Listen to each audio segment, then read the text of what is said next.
My name is Eleanor Matthews. I'm 60 years old. And if someone asked me how all of this began, I'd have to say with a coffee maker. No. Sounds trivial. But sometimes fate hides in the simplest gestures. On days that seem completely ordinary. And that day, all I wanted was to replace a broken coffee maker. That's it. I wasn't looking for anything. I wasn't expecting anything. I hadn't expected anything in years. Ever since the divorce, my life had been in limbo. Constant silence. My children grew up and moved away. Friends became distant. And the house too big, too full, too empty. I filled the space the best I could. My daily rituals, my rigid routines, my little belongings scattered around the rooms. Some of them I'll admit quite personal. Old toys. Lingerie. Things I left out without even thinking. 'Cause honestly no one came in anymore. It was my refuge. My bubble. That morning I grabbed my keys and walked to the store on the corner. Simple, familiar place. And that's where I saw him for the first time. Logan. He looked about 24. Tall, with a casual smile and curious eyes. He was stacking boxes on the counter when he noticed I was struggling with a coffee maker. He came over naturally and said, "Need a hand with that?" It was just a box. But the way he asked it was kind. Unrushed. Without judgment. Thanked him. And before I even realized it, he was walking me to my car. "If you want, I can help set it up," he offered. "These things come with all kinds of parts and complicated manuals." I looked at him. Thought about saying no. But something about his easy, relaxed manner made me say, "All right, if it's not a bother." He smiled. And came in with me. As soon as the living room door shut, the world I'd always kept to myself was suddenly exposed. Toys on the couch. Intimate clothing. Books stacked with bookmarks revealing more than they should. I saw his eyes take in the space, curious, a bit surprised. My heart raced. "You live alone, huh?" he asked, playful but respectful. My face burned. A sharp wave of embarrassment. It felt like someone had just opened a diary I'd kept locked for years. "Logan. Please. Pretend you didn't see any of this." He chuckled softly. And said, "Hard to ignore. Some things stand out. Like you." That undid me. Completely. I tried to change the subject. Went into the kitchen, asked him to set up the coffee maker. But we weren't strangers anymore. Not after that. While he assembled the pieces, I caught myself watching him. His steady arms. The focus in his eyes.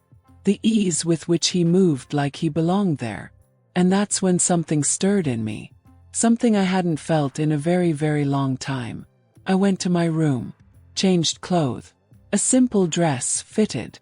Did my makeup, something I hadn't done in days. When I came back, I saw him looking at me. Openly. Unapologetically. I got closer and asked, "Do you have someone? A girlfriend? Or do you also spend your nights alone?" He looked at me for a second. Then replied in a lower voice, "I've been alone for a while now." I just nodded. Then said, "When you're done setting that up, how about some coffee? You can tell me more about yourself." He agreed. And that's how we started talking. About silly things at first, then deeper ones. And with every word he spoke, I felt more alive. Then he asked, "How old are you again?" Smiled. He added, "I swear I thought you were 50 or younger." I laughed. "And do you have a thing for women in their 50s, Logan?" He looked a bit embarrassed. "I like women who know what they want. Who know who they are." That's when I knew. I stood up and walked toward the hallway. "Come with me." He hesitated but followed. I stepped into the bedroom, stopped by the bed, and turned to him. "Logan, are you ready?" "I don't know, but I want to be." I moved closer, touched his shoulder, and with a calm gesture, let the straps of my dress fall. When it dropped, I felt his eyes on me. There was no rush, no vulgarity, just attention, interest, respect. Kissed, gently, like we were about to discover everything together. The world slowed down. We lay down. And it felt like entering a space where time didn't exist. Eleanor, he whispered. I've never felt like this before. So calm. So present. Me neither, I said. He held me. Tightly. As if I were the only anchor in a sea of emotions he couldn't yet name. And for the first time in years I didn't feel alone. Night fell. The silence in the house changed texture. Denser, warmer.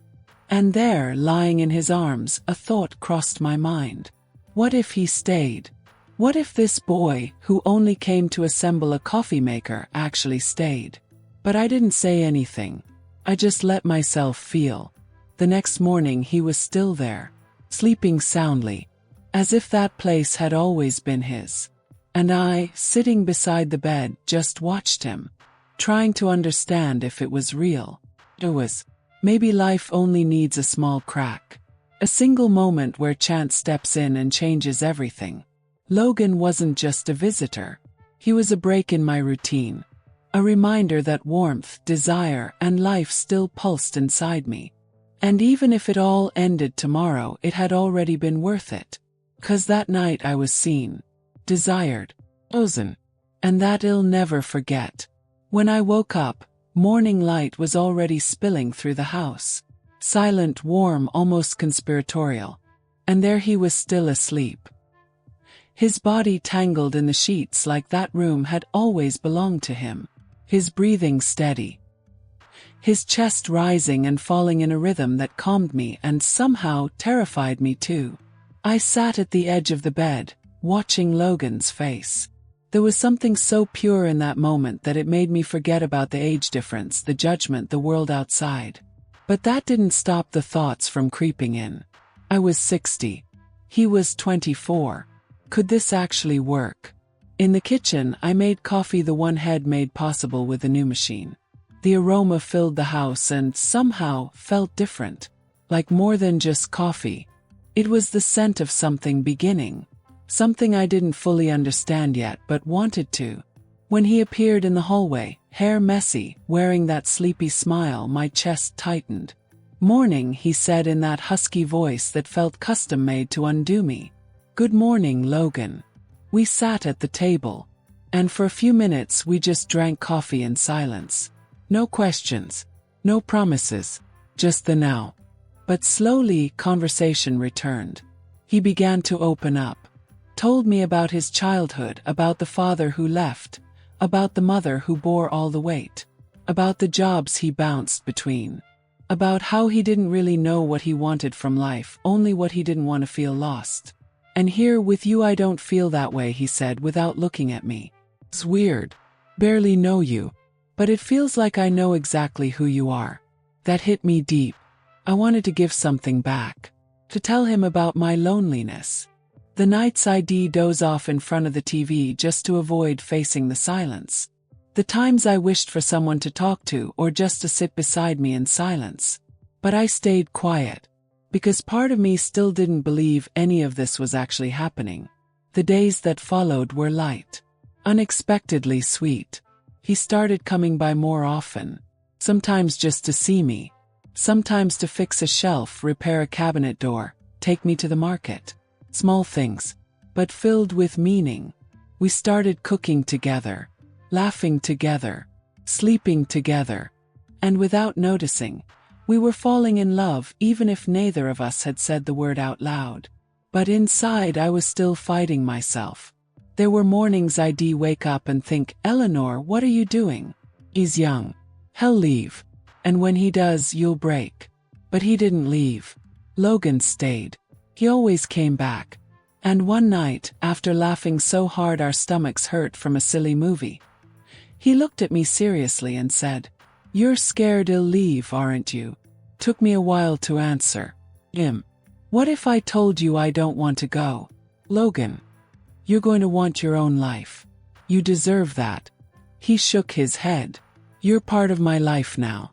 I'm not here by accident, Eleanor. And I let myself believe him. For the first time in many years, I let someone love me. Not out of pity. Not out of loneliness. But out of choice.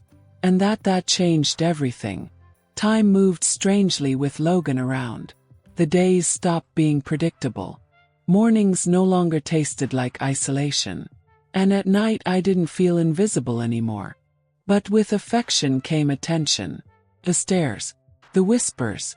One neighbor caught me at the building's entrance and said, with that sour tone disguised as politeness, "Your grandson's been visiting quite a lot lately, huh?" I smiled politely, swallowed hard inside. At the pharmacy, a clerk asked if Logan was my son. And when he answered by kissing me on the cheek, the woman froze. Her eyes said everything. The judgment was nearly tangible. That World ID once considered my sanctuary now felt like a hall of mirrors. Everyone saw. Everyone talked. That night, I sat alone on the couch, staring into the dark. The same space that once made me feel fully myself now felt like a stage. And I, an actress playing a role no one wanted me to have. When Logan came in, he found me quiet. "Everything okay?" he asked, sitting beside me. Took me a moment, but I replied, "I'm tired, Logan. Not of you. Of the world. People. Of being watched like I'm doing something wrong by being happy with someone like you." He looked at me for a long time. And then, with incredible calm, said, "I'm not with you because of how old you are.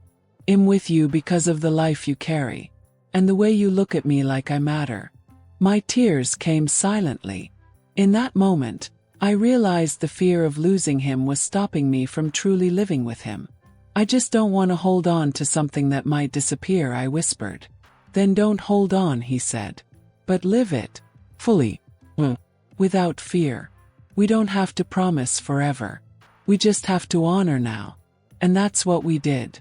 We started living with lightness. No explanations. No labels. He began calling me my person. And I let him be part of whatever was left of my youth. Because yes, there was still youth in me, buried, stifled, but alive. We started going out more. Traveling. Small places. Hidden cafes. Quiet roads. We took photos. Recorded little videos. We laughed. We cried. We had silly fights and intense makeups. But the world kept whispering. And one day I got a call from my daughter. Her voice was cold. Harsh. "Mom, what are you doing? This isn't right. You're making a fool of yourself. People are laughing at you." That cut deep. But for the first time I didn't apologize. "I'm living, sweetheart. After years of existing for everyone else. I'm doing something for me." She hung up without saying another word. Logan held me that night like he wanted to shield me from everything. And maybe he really did. But the world is heavy. And sometimes love needs courage to survive. Some time later, Logan received a job offer abroad. An opportunity that could change his future completely. And he hesitated. "I don't want to leave you," he said. "But I also don't want to throw away my future." It was the hardest decision of my life. Go, Logan. You deserve the world. Go live it. And if one day you want to come back, I'll be here. He cried. So did I. The day he left, the house fell silent again. But it wasn't the same kind of silence. It was a silence filled with memories, laughter, love. I went back to drinking coffee alone. But I was never the same again. Because I learned that life can change when you least expect it. That love has no age. And sometimes, what starts with a coffee maker becomes everything you never knew you needed. And if this story touched you in any way, tell me in the comments. How many times do we hold ourselves back from living because we're afraid of what others will think? And how many times do we let love slip away because we think it's too late? Don't let time decide for you. Subscribe to the channel, turn on the notifications, and stay with me. Because stories like this still have so much to reveal.